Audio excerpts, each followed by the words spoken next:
নক্ষত্রের অবস্থানগুলো এত সূক্ষ্ম, যদি কখনো আপনি আকাশের তারা দেখে থাকেন এবং অ্যাস্ট্রোনমি সম্পর্কে আপনার কোনো সামান্য ধারণাও থেকে থাকে, আপনি বুঝতে পারবেন যে এই মহাবিশ্বে আমাদের আকাশে যে তারাগুলো দেখা যায়, এই তারাগুলোর অবস্থান খুবই সূক্ষ্ম।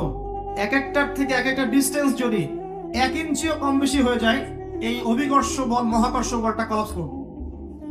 এত সূক্ষ্ম। আমরা এখন বলি না যে বিগ ব্যাং থেকে মহাবিশ্ব সৃষ্টি হয়েছে, কেউ সৃষ্টি করেনি, নাউজুবিল্লাহ। অথচ এই মহাবিশ্বের প্রতিটা গ্রহ, নক্ষত্র, গ্যালাক্সি, সৌরজগৎ, চন্দ্র, সূর্য, পৃথিবী, এগুলো এত সূক্ষ্ম গাণিতিক ব্যাখ্যায় আছে, এত সূক্ষ্ম গাণিতিক সূত্র মেনে চলে, যার একটু ডানে বামে গেলেই মহাবিশ্ব কলাপস করে যাবে। শুধু যদি সূর্যটাকে 1 হাত এগিয়ে দেওয়া হয়, তাহলে এই পৃথিবীর অর্ধেকের বেশি জায়গা মরুভূমি হয়ে যাবে। আর যদি এই সূর্যটাকে 1 হাত পিছিয়ে দেওয়া হয়, তাহলে এই পৃথিবীর একটা বড় অংশ বরফের চাদরে ঢেকে যাবে।